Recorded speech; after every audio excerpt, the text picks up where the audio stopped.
There is an ancient pattern hidden in plain sight, a code that once guided the builders of sacred temples, the sculptors of stone serpents, and the initiates of forgotten rites.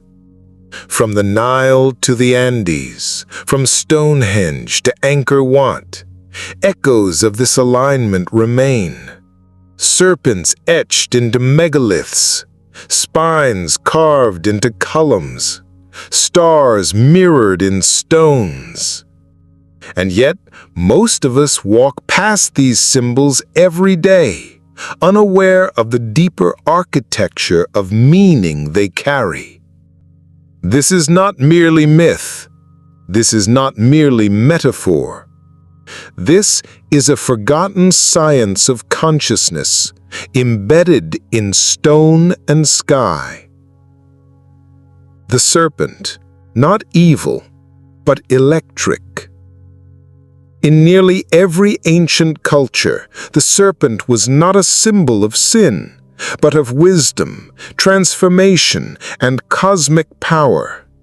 The Naga of India, the Quetzalcoatl of Mesoamerica, the Wajet of Egypt, all depicted the serpent as a divine force. But what exactly was this serpent? Modern science might call it electricity, or more precisely, bioelectricity, the current running through the nervous system, the spiral motion of energy ascending the spine. This is the Kundalini of the East, but it is also the Caduceus in the West, twin serpents rising around the staff of Hermes, representing dual currents in balance. Our ancestors didn't simply worship snakes. They encoded the serpent as an energy principle, one that lived inside the body and one that extended into the heavens. The spine, temple within the flesh. Imagine your spine not as mere bone, but as a ladder, a temple, an antenna. Ancient temple architecture across the globe often mimics the human vertebrae. 7 steps, 9 chambers, 33 levels. These numbers are not random. There are 33 vertebrae in the human spine. There are 7 main chakras, or energy nodes, ascending it. Egyptian jed pillars, often mistaken for columns, are in fact symbolic representations of the human spine, often associated with Osiris, god of resurrection. In yoga, the Sushumna is the central channel that runs along the spinal cord and through which Kundalini must rise. When you walk into a temple aligned with the stars, you are walking into a reflection of your own spinal architecture. The ancients knew this. That's why initiation rites always involved ascending steps or walking through chambered corridors. It was an external reenactment of an internal journey. The stars, maps for the soul. Now, shift your gaze upward. The ancients were obsessed with the stars, not for mere storytelling, but for alignment. Temples in Egypt aligned with Sirius. The Giza pyramids mirror Orion's belt. The Nazca lines in Peru point to specific constellations. Angkor Wat is a ground plan of the Draco constellation. Why? Because they believed that what is above is within, that the cosmic map is the soul's map, and that resonance between the body and sky is what opens higher states of consciousness. This is not superstition. This is resonance engineering. The same way a radio is tuned to receive a frequency, the body temple must be aligned to the stellar code to receive higher awareness.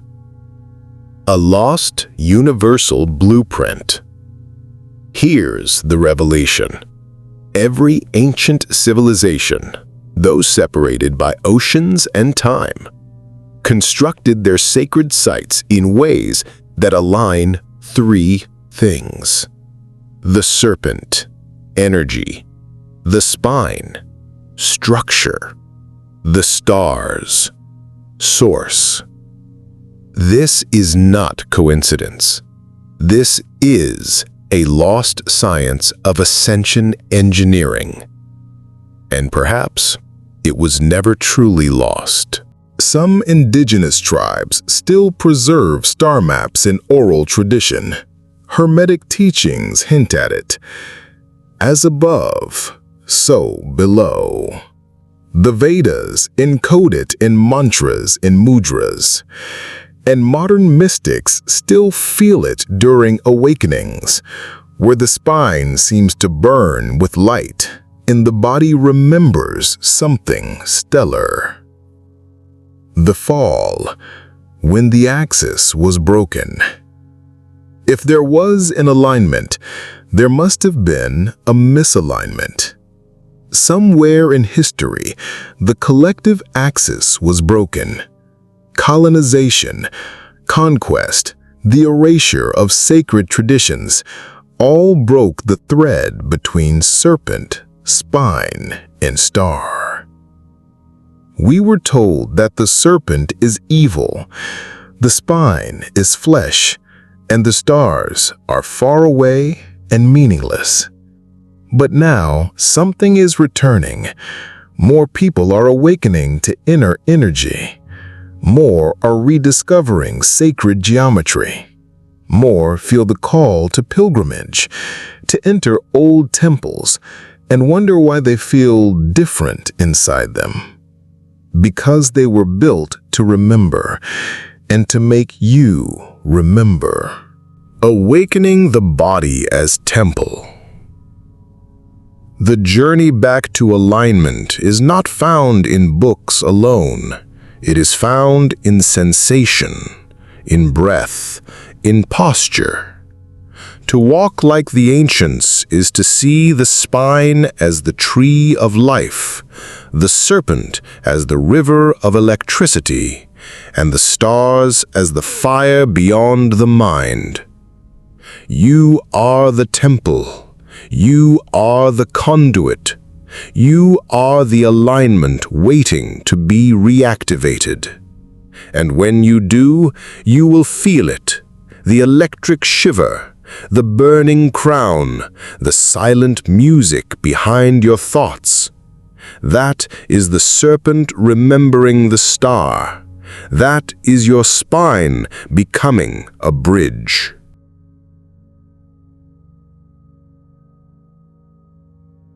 We often speak of the body as flesh, bone, or even temple. But ancient traditions did not view the body merely as a vessel. It was seen as an instrument. And not just any instrument, but one tuned to the frequencies of the cosmos, a symphonic channel between the Earth's heartbeat and the rhythm of the stars. To awaken Kundalini was not simply to feel energy, but to allow the body to resonate, to vibrate in harmony with geometries far older than language. Let us begin with breath, not as oxygen, but as frequency. In Vedic texts, prana is not air, it is life force. Every inhale, every exhale is a note played through the geometry of the spine, and the ancients understood this. They knew that when breath becomes conscious, it becomes structured sound. And when structured sound moves through a structured body, geometry awakens. You see, breath and form are not separate. The body is not just passive matter, it is a resonant cavity. Much like the hollow body of a cello, it amplifies the tones we do not yet have words for. And within this chamber lives the serpent, Kundalini, not just coiled at the base of the spine, but within the architecture of your own forgotten sound.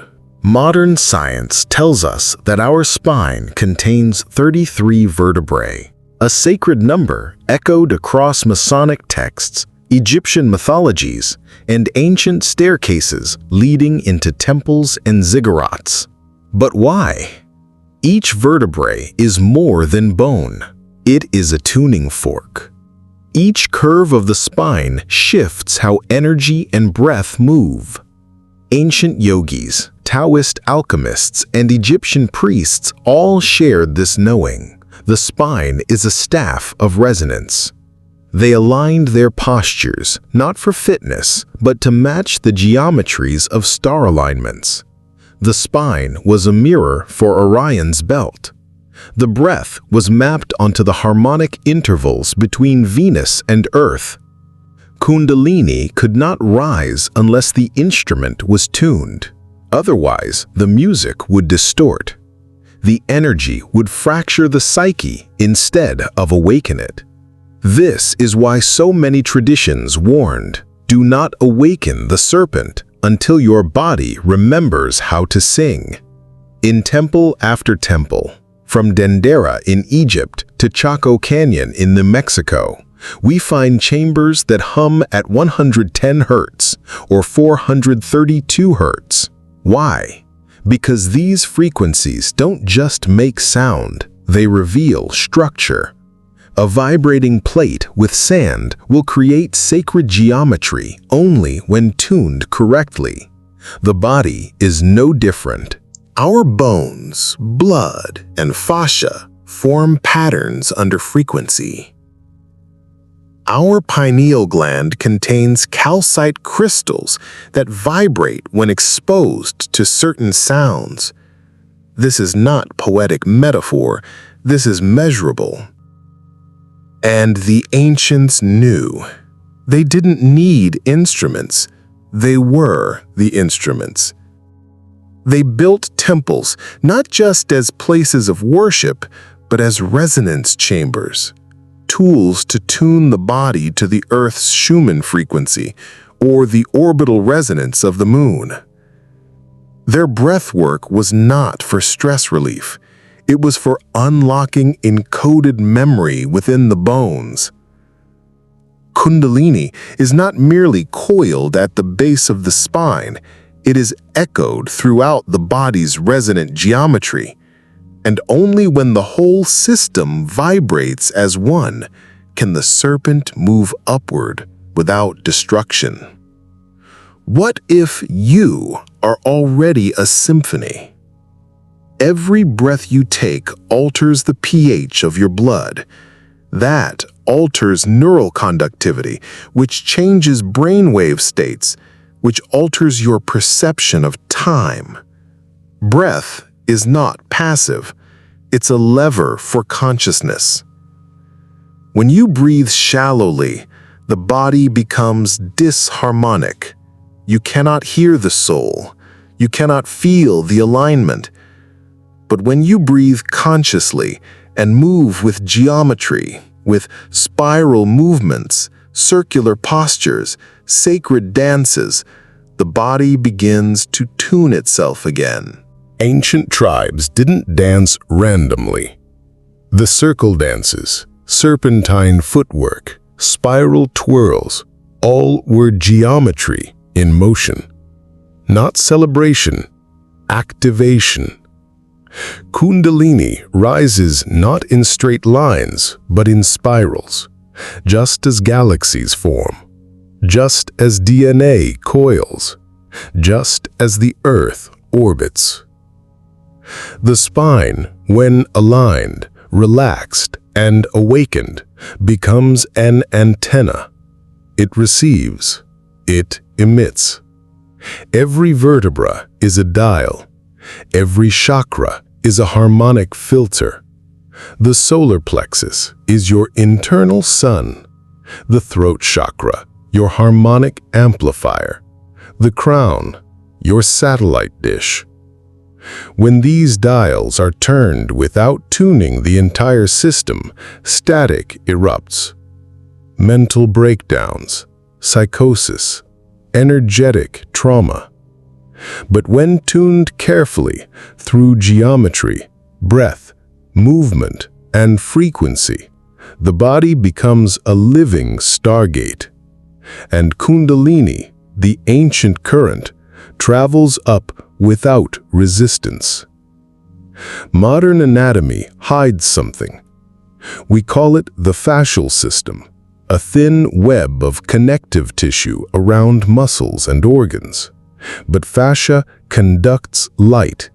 It holds memory. It vibrates.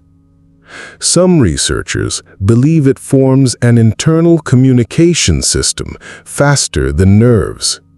And when exposed to sound, it reacts like a drum skin. In many traditions, fascia was known as the silver lining, the web of the dragon.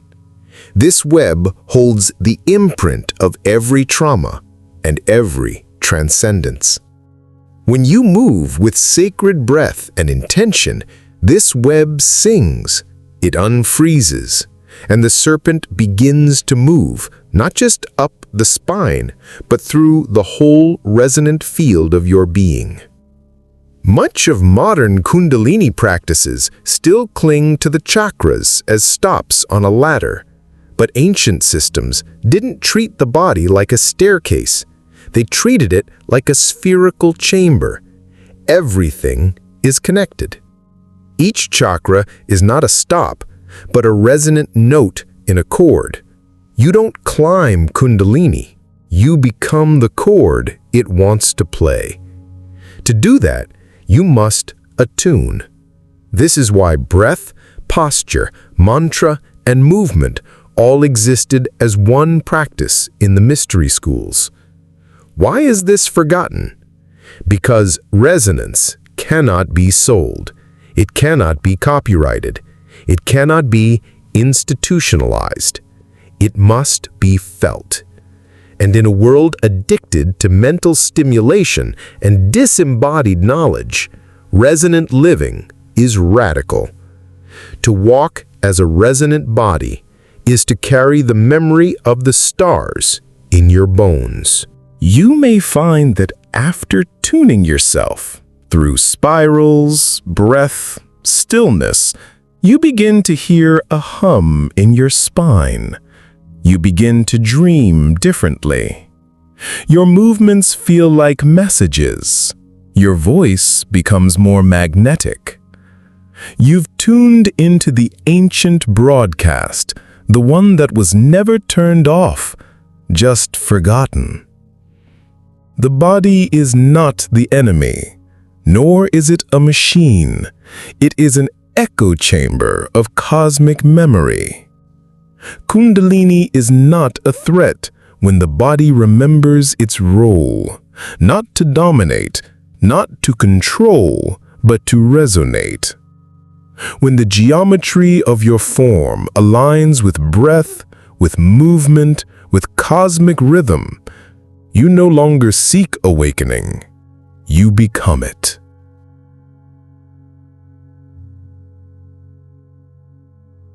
To awaken is not always to explode into light. Sometimes it is to sit in the dark and wait for something that does not come in the form of sound or vision, but still arrives and stays. There is a moment in the journey of Kundalini where all fireworks fade. After the trembling energy rises, after the weeping releases, after the revelations spin your world into something unrecognizable, the serpent pauses. Not because it is gone, but because you are being asked to hold silence. This is the altar of absence, a place the mystics knew but rarely spoke of. A stillness that is not peace, but presence. A stillness that doesn't comfort, but empties. Where the soul waits, quietly, not asleep, not withdrawn, but listening for something older than language. You've heard the phrase, dark night of the soul, but this is not simply depression. It's not confusion. It is more precise than that. It is sacred removal, a pulling away of all crutches, even the divine. The spiritual high is gone. Mantras feel hollow. Meditation seems dry. Visions no longer arrive. And yet, you are more aware than ever. There is an aching clarity in the silence, a vast interior echo. And it is here that most seekers panic. But the ancients, the ones who walked barefoot through dust to sit in caves for years, they knew this is the space where true initiation begins. You are not abandoned. You are being emptied. Imagine a candle that has been burning too fast. Its wax melts in hunger for more flame.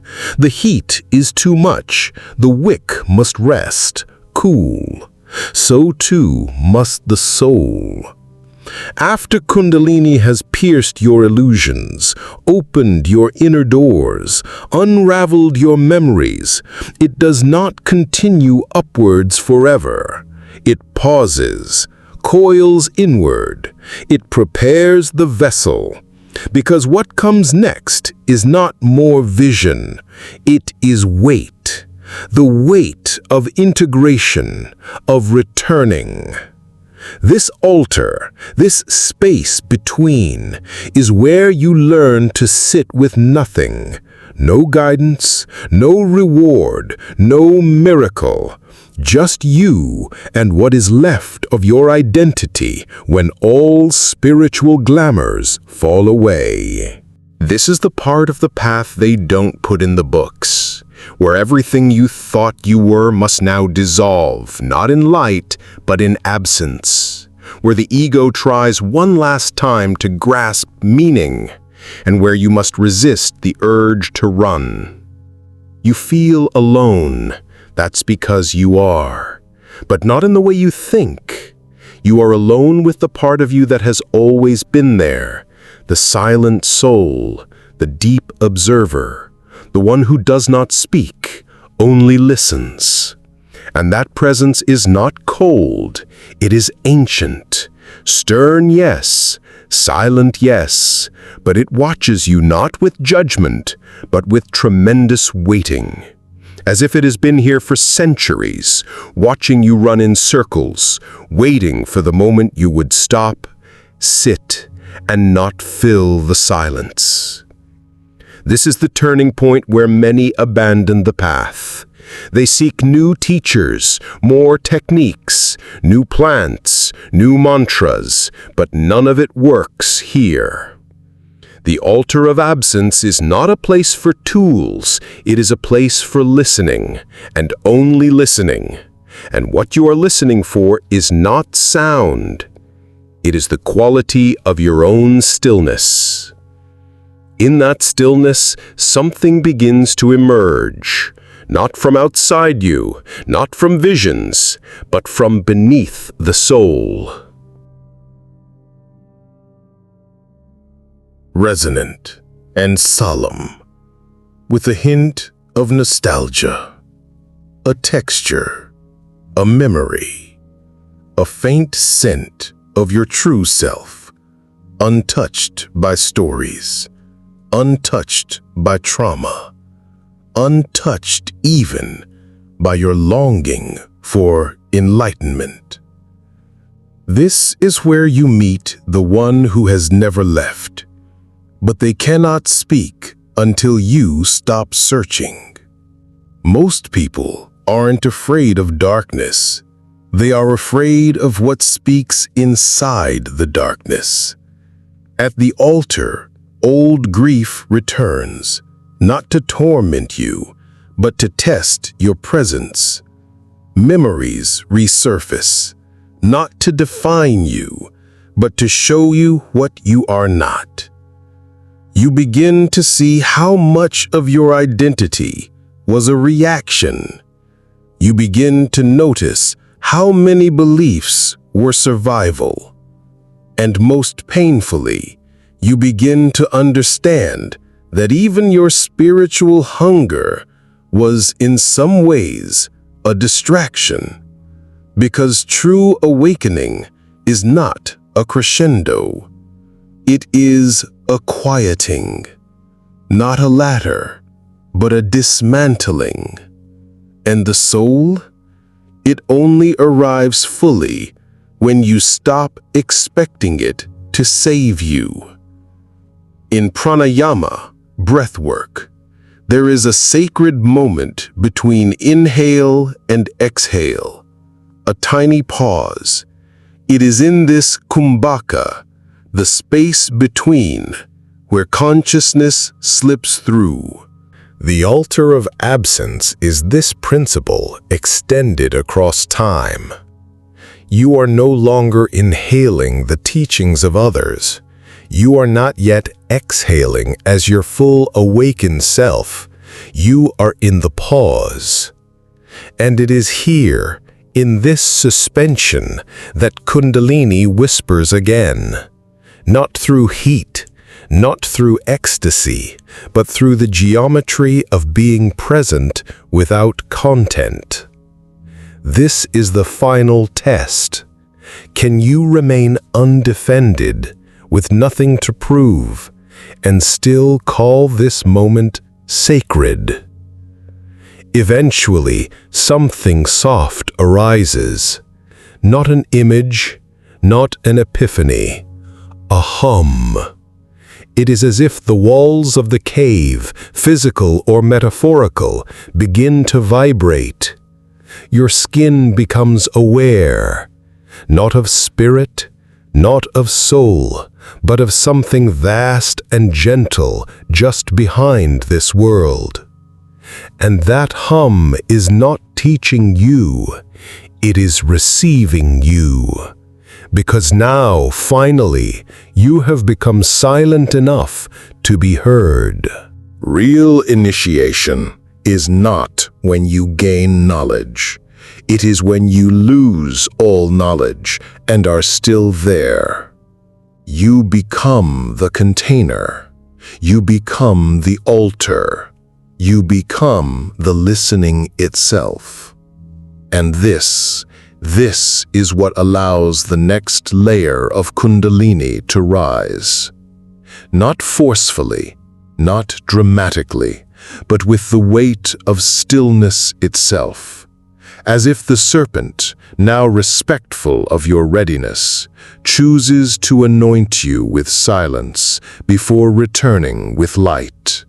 You will not stay at this altar forever, but how you sit here will shape what comes next. If you fight the silence, you will fracture. If you embrace it too eagerly, you may attach to emptiness itself. The key is to witness, to hold the absence with dignity, with breath, without needing it to become anything other than what it is. And when that is complete, when you have listened not for answers but for resonance, then slowly you will feel it. A light, not above you, not descending, but rising within. No longer fire, no longer serpent, but presence. And when it returns, it will not burn. It will walk with you.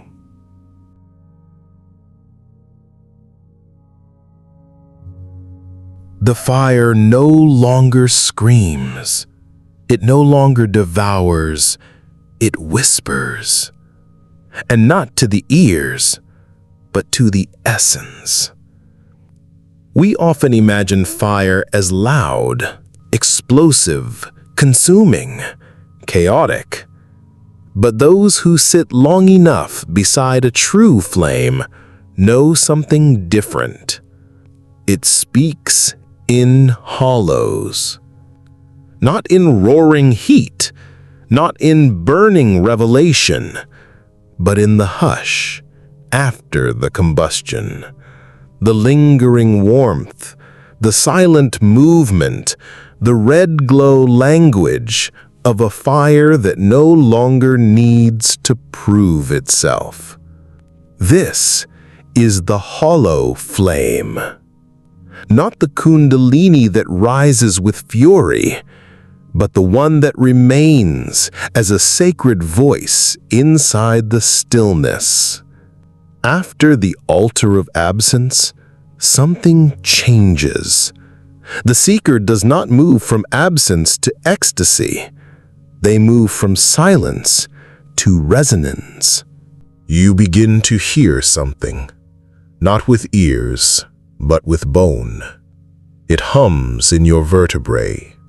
It pulses in your sacrum. It vibrates not in sound, but in form. As if your body has become an instrument and the hollow flame is learning how to play it, not with melody, but with geometry. Every breath becomes a glyph, every posture a prayer, every pause a syllable of an ancient language that speaks through the architecture of the soul. In early stages, Kundalini roars. It burns identities, it explodes boundaries, it tears through the veils. But this flame, it no longer burns, it shapes. This is the part of the journey most never reach, not because it is far, but because it is subtle. And in a world addicted to drama, the subtle is often overlooked. But the hollow flame is where power becomes precision. It does not consume, it calibrates. Like a sculptor removing dust from a 1,000-year-old face, this flame now works within you, not to destroy, but to reveal the form you were always meant to take. There is something in you that already knows, not intellectually, not emotionally, but primordially. It speaks rarely, and only when the noise is gone. You may hear it now, faintly, in that in-between space where thought has not yet formed and memory is not yet finished. That's where the voice lives. The hollow flame is not only a presence, it is an intelligence, one that does not instruct, but aligns. It shows not through instruction, but through correction. You feel a gesture is wrong? The voice will pull you back. You speak a word that isn't true to the soul. The flame will flicker, cold. Not to punish you, but to recalibrate you to the rhythm of something older than your name. This is not morality. It is resonance. Many traditions teach sacred sound, mantras, seed syllables, harmonic chanting, but this is the sound behind sound. A non-verbal grammar, a syntax of soul, a silent arrangement of presence that speaks without speaking. It moves through your system like calligraphy made of light. You do not chant it. It chants you. Your breath becomes the ink. Your spine becomes the scroll. And the hollow flame becomes the hand that writes, not words, but patterns of awakening. This is where movement changes. You no longer perform yoga. Yoga performs you. You no longer sit to meditate. You are seated by something wiser. Every tilt of your head, every shift of your shoulder, every spontaneous mudra that arises in stillness, they are not random. They are sigils. They are messages you send not to others, but to the deeper fabric of reality. Because once the hollow flame awakens, your body becomes not a temple, but a living invocation. Here's a paradox.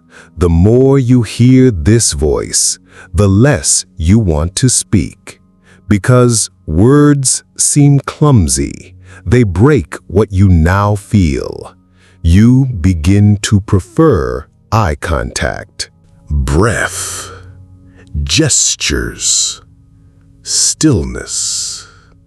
You find yourself saying less, but meaning more. Because the hollow flame teaches the density of silence. It teaches that stillness is not emptiness. It is eloquence without noise. You walk into rooms and people feel your sentence before you say it. This is the new language.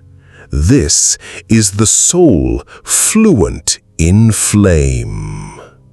But beware, not all voices in the dark are sacred. There is a stage where the ego mimics the hollow flame. It will speak in half-truths. It will dress up its desires in spiritual clothing. It will whisper things that feel important, but leave you anxious. The true hollow flame does not cause anxiety. It causes clarity. It may speak of hard things, of loss, change, sacrifice, but always with a calm resonance. A truth that clicks into the spine, not the mind. If the voice pulls you away from compassion, question it. If it inflates your separateness, question it. If it demands, manipulates, justifies harm, it is not the flame. It is the shadow in costume. Because the real flame never needs to shout. It already burns. There's a moment, subtle, sacred, when you realize something astonishing. You are not alone in there. Not metaphorically, not psychologically, but truly. There is a presence that breathes with you, waits with you, loves you with a patience that is older than time. It does not call itself God. It does not demand worship. It simply remains and listens back. When you whisper inward, it does not echo. It responds. This is the beloved. Some call it the soul, some the overself, some the inner God. Others simply fall in love, because to commune with the hollow flame is to be seen by something that has never forgotten you. There comes a time when people will ask you, who gave you the right to speak like this, to act like this, to carry this calm? And you'll smile, not with arrogance, but with origin. Because when you've been whispered to by the hollow flame, when you've been shaped by its silence, when you've listened long enough, you carry a quiet authority, not given by credentials, not validated by followers, but etched into your presence. You no longer seek approval. You resonate truth.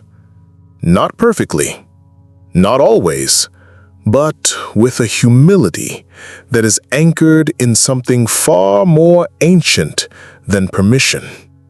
This is what the hollow flame gives, a spine that speaks without words. And yes, the time will come when the voice says, speak, You will know, because the body will align, the breath will deepen. The words will not come from thought, but from flame. It may happen in a conversation, or a poem, or a single sentence that cracks open someone else's sleep. You will speak not to impress, but to ignite, to hand another seeker the match, so they may begin to find their own hollow flame. This fire is not dramatic anymore. It will not make you special. It will not make you famous, but it will make you true. And truth in this world is the most radiant rebellion. You will walk differently, sit differently, breathe differently. You will not preach. You will become the presence people wish to return to without knowing why. Because once the hollow flame has spoken, you never really speak again. You resonate, and the world listens differently.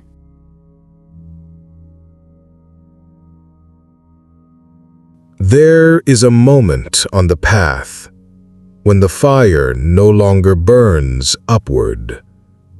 It begins to spiral. And in that spiral, language is born, not of words, but of form, not of speech, but of pattern. The soul has always spoken, but we have forgotten how to listen, because it does not speak in our human tongue. It speaks in the grammar of the serpent, in spirals, in breath, in dreams that linger long after waking, in the alignment of your spine on the third inhale of dawn. This is the fifth gate, where Kundalini stops shouting and begins spelling. The serpent does not move in straight lines. It curves, winds, undulates. It is not weak. It is intelligent. It teaches us that power lies not in forceful direction, but in fluid adaptation. In the moments when you cannot go forward, the soul may coil, not to retreat, but to gather strength, to prepare the next sentence of becoming. Silence is not empty. Stillness is not passive. They are syntax markers, like punctuation in the sentence of the spirit. A pause in your day, a breath held longer than usual, can be a comma of consciousness. A moment where your entire nervous system stops and then rewrites its next movement. In Serpent grammar, stillness is not the end of movement. It is where movement decides its next form. You'll feel it. A tightness behind the eyes, a tension at the base of the spine, a fullness in the chest that cannot be explained. This is not stress. This is density before release. The soul speaks in pressure, the way tectonic plates speak in earthquakes, not to destroy, but to reshape. When you feel the inner buildup, do not rush to fix it. It is a message being composed. And when the release comes, a cry, a laugh, a spontaneous insight, you will have received a sentence from your deeper self. The same numbers keep appearing. You keep dreaming of water. A song repeats in your head at the perfect moment. These are not coincidences. They are grammar loops. The serpent speaks through repetition with variation. Just like a sacred chant or a jazz riff. When the soul wants you to notice, it doesn't scream, it patterns. To ignore these is to miss the sentence. To follow them is to begin reading your own sacred script. When Kundalini moves, your posture adjusts. Not as technique, but as expression. You'll find yourself standing differently. Shoulders down, spine aligned, jaw softened. Why? Because the soul is speaking itself into the body. Each adjustment is not correction, it is punctuation, a period of presence, an exclamation of awakening. In Serpent grammar, posture is the calligraphy of the soul. Dreams are where the soul writes in metaphor, where the serpent plays poet. You see yourself walking into a cave. You hold a glowing egg. You meet a child with your face, speaking a language you forgot you knew. Do not rush to interpret. Let the symbols settle. Serpent grammar is not linear. It is layered. To understand your soul's speech, you must become fluent in symbolic compression. A single image in a dream can carry 10 years of teaching. This one is harder to explain. It is when you feel an inner heat, but not physical. A warmth behind the heart, a glow in the hips, a shimmer in the hands. It is the serpent sounding silently. It may come during meditation, or in the middle of washing dishes, or while watching the sky do nothing in particular. It doesn't come to do anything, it comes to say something. And if you remain still long enough, it will leave a trace, a subtle knowing that you were just written upon. You say something, then hear it back days later in a stranger's words. You think of someone, and they call. You feel a shift, and the world around you rearranges accordingly. This is resonance grammar. The soul writes in waves, and waves reflect, waves return. The serpent teaches that when the soul speaks, the world speaks back. Pay attention to what echoes in your life. It is how the universe underlines the sentences you most need to remember. It is always breath, the first grammar, the final punctuation. Before any thought, before any fear or faith or form, was inhale, and from inhale, a world. When the breath slows, when the inhale becomes the invitation and the exhale becomes the bow, the soul is writing its softest syllables. The serpent coils with the breath. It writes upward. And when the breath becomes smooth, the soul is speaking fluently.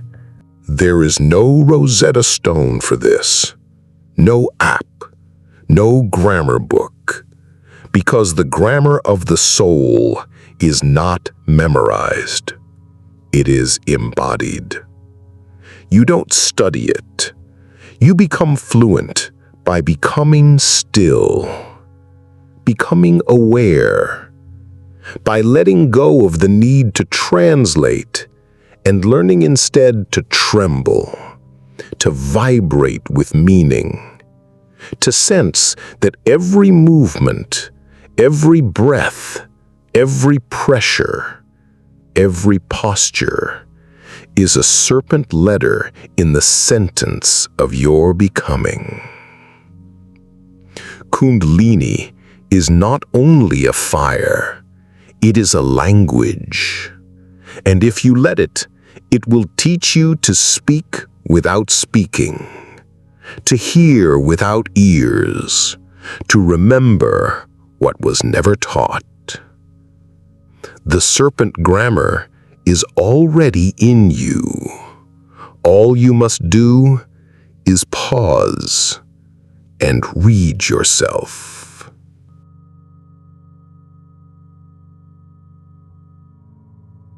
There comes a moment in every sacred journey when the seeker stops looking at the stars and begins to feel the soil, not with their hands, but with their soul.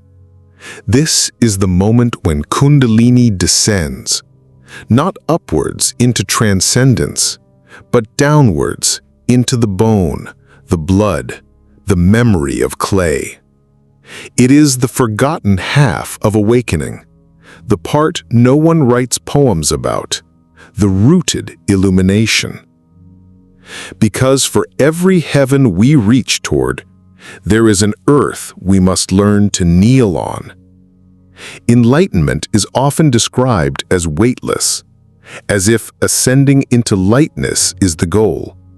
But in the true spiral of awakening, there is a gravity that deepens rather than lifts.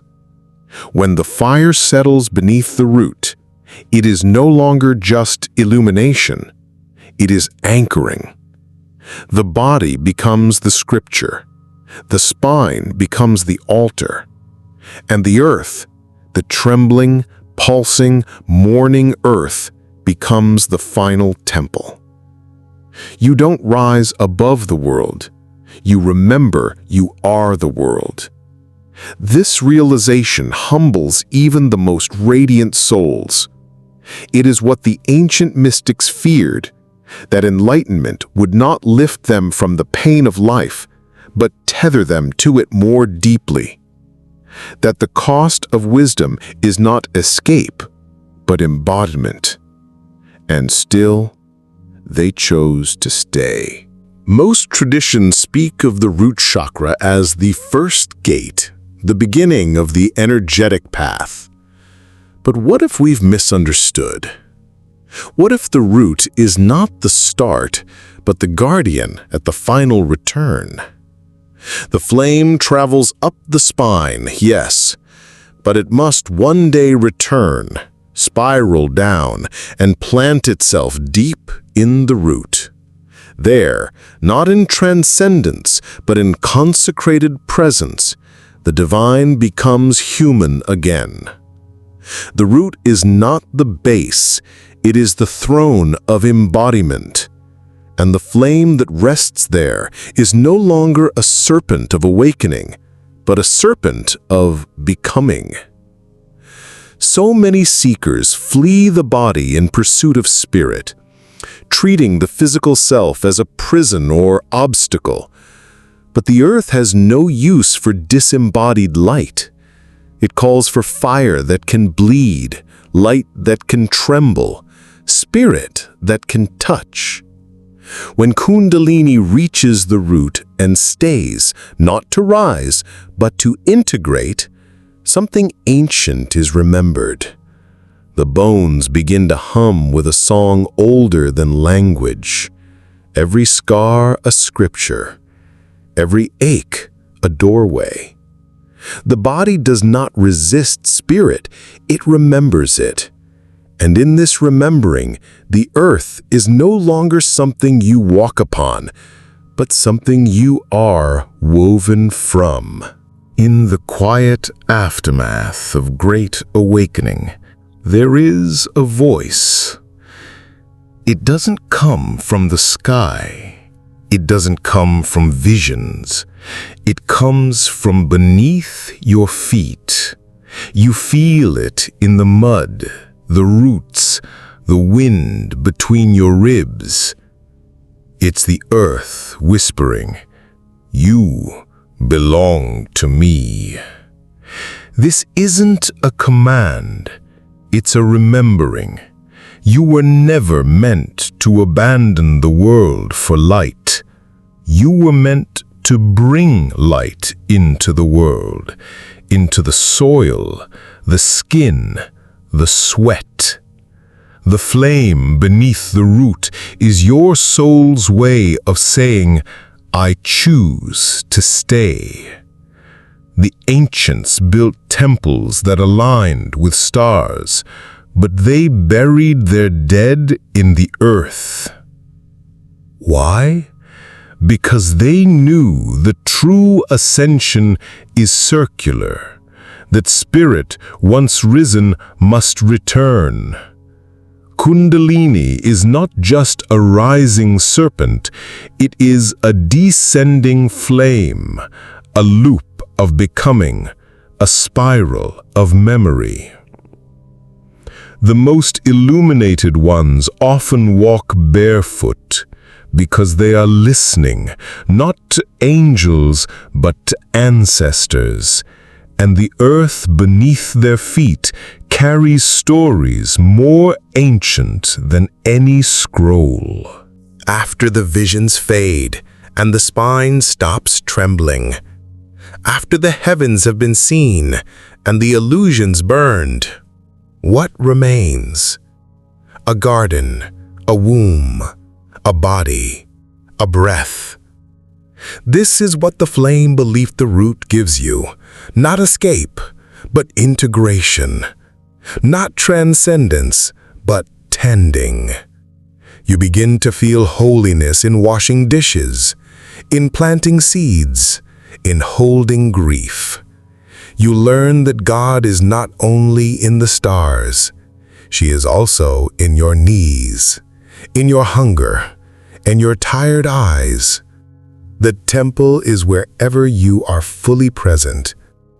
The mystic who returns from the fire is not interested in impressing others with visions or gifts. They are quiet, soft, sometimes mistaken for ordinary. But their presence changes rooms. They know that silence is a language, that touch is a prayer, that breath is a sacrament. They carry the flame beneath the root, not to show, but to serve. Their life becomes the temple, not because they seek it, but because they are it. And the old scriptures, heaven is not above, it is the restored earth. The garden is not a place we go to after death. It's the place we remember when we become fully alive. Kundalini is not a ladder to another world. It is a spiral into this one. And the flame at the root? It is the invitation to love what you once tried to escape, to hold what you once tried to fix, to kneel and find God in the soil. Once you searched for temples, in caves, in pyramids, in scriptures. Now you understand. The temple has no walls. It is the breath you give attention to, the meal you cook with love, the tears you allow to fall, the laughter that breaks silence, the feet that kiss the ground. You don't need to enter the temple. You need only remember, you are the temple. And the flame? It has always known where home is. When the serpent sleeps at the root, not in slumber, but in devotion, you begin to live differently. Not above life, not outside it, but within it. You walk slower, speak gentler, love deeper. You understand now, enlightenment was never about leaving. It was about returning, barefoot, embodied, on fire. To be continued in the unseen chapter where the seed becomes the flame once again.